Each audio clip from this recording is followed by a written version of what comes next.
Hello students, welcome to Kartar education classes. बच्चों, आज हम डिस्कस करेंगे आपका नेक्स्ट टॉपिक वैश्वीकरण क्या है। ये है आपके लेसन नंबर 4 में से, जिसके हम 3 क्वेश्चन कर चुके हैं। अब ये चौथा क्वेश्चन है या फिर टॉपिक है, तो ये हम डिस्कस करेंगे आपके ही पेज नंबर 61 से। तो यहाँ से इसका आंसर स्टार्ट हो रहा है कि अधिकांश बहुराष्ट्रीय कंपनियाँ, अभी हम पिछले क्लास में कर चुके हैं, बहुराष्ट्रीय कंपनियां कौन सी होती हैं, जिनका एक से अधिक देशों में उत्पादन होता है या व्यापार करती हैं, जिनका कंपनियां होती हैं जिनकी। तो ज़्यादातर जो बहुराष्ट्रीय कंपनियां हैं वो विश्व में उन स्थानों की तलाश करती हैं जहां पर उनका उत्पादन जो है, जिन वस्तुओं को वो उत्पादन करना चाहती हैं, वो उत्पादन सस्ता हो, यानी उन्हें सस्ते मजदूर मिले, सस्ती मशीनरी मिले, तो वो ऐसे देशों की तलाश करती हैं। इन देशों में बहुराष्ट्रीय कंपनियां क्या करती हैं, पैसा निवेश करती हैं, पैसा लगाती हैं। साथ ही विभिन्न देशों के बीच में विदेश व्यापार करती हैं। विदेश व्यापार हम कर चुके हैं, किसे कहते हैं, जब किसी दूसरे देश के साथ हम व्यापार करते हैं, हमारे एक देश में से उत्पादन दूसरे देश में बेचा जाता है या वहाँ से खरीदा जाता है। तो फिर यही जो कंपनियां हैं ये अलग अलग देशों के बीच में विदेश व्यापार करने में मदद करती हैं, या इसी से विदेश व्यापार जो है वो तीव्र हो जाता है, उसमें वृद्धि हो जाती है। विदेश व्यापार जो है वो किस तरह से बढ़ता है, इसमें सबसे बड़ी भूमिका कौन निभाता है, यही बहुराष्ट्रीय कंपनियां। तो जो बहुराष्ट्रीय कंपनियां हैं, जब ये विदेश व्यापार को बढ़ाती हैं, विभिन्न देशों में विदेश व्यापार करती हैं, तो उससे क्या होता है कि देश जो है वो एकीकरण होना शुरू हो जाता है।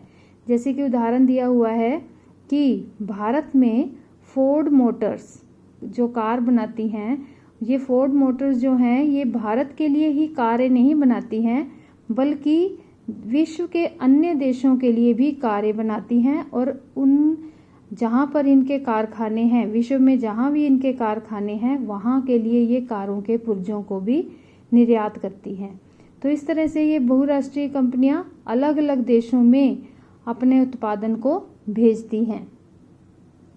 अलग अलग देशों में जब इनका उत्पादन जाता है तो क्या होता है कि देशों के जो बाजार हैं उनका एकीकरण हो जाता है। पिछली वीडियो में हमने डिटेल में किया था एकीकरण कैसे होता है, आपको पता है।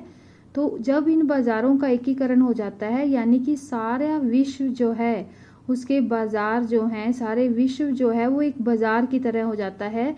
तो इसी वजह से विभिन्न देशों के बीच में आपसी संबंध बढ़ते हैं और एकीकरण बढ़ जाता है। तो ये जो आपसी संबंध बढ़ते हैं और एकीकरण होता है, इसी प्रक्रिया को वैश्वीकरण कहा जाता है। तो असल में वैश्वीकरण में सबसे ज़्यादा भूमिका कौन निभा रहा है, बहुराष्ट्रीय कंपनियां। बहुराष्ट्रीय कंपनियां वैश्वीकरण की प्रक्रिया में सबसे महत्वपूर्ण भूमिका निभाती हैं। वो विभिन्न देशों के बीच में अधिक से अधिक वस्तुओं का, सेवाएं मतलब जैसे कोई एक देश से दूसरे देश में सेवाएं देने जाता है, कोई डॉक्टरी कर रहा है वहाँ पर जाकर, या ड्राइवरी कर रहा है, टीचर है, तो वो सेवाओं का भी आदान प्रदान हो रहा है, वस्तुओं का आदान प्रदान होता है, कोई पैसा लगा रहा है, निवेश हो रहा है, या फिर टेक्नोलॉजी, प्रौद्योगिकी का आदान प्रदान होता है। तो ये सब कब हो रहा है, कैसे होता है, बहुराष्ट्रीय कंपनियां इसमें भूमिका अदा करती हैं, और इसी को क्या कहा जाता है, वैश्वीकरण कहा जाता है। तो कौन सी चीजें हैं जिनका आदान प्रदान हो रहा है, वस्तुएं, सेवाएं, निवेश, प्रौद्योगिकी। लेकिन इनके अलावा भी आपस में अगर देशों को जोड़ रहे हैं तो वो एक और माध्यम है। वो कौन सा माध्यम है, लोगों का आवागमन। लोग भी दूसरे देशों में आते जाते हैं। क्यों आते जाते हैं, उनको अच्छी आय यानी कि तनख्वाह मिलती है, उनको लगता है वहाँ बेहतर रोजगार है, या फिर शिक्षा की तलाश में कोई पढ़ाई करने के लिए एक देश से दूसरे देश में आते जाते हैं।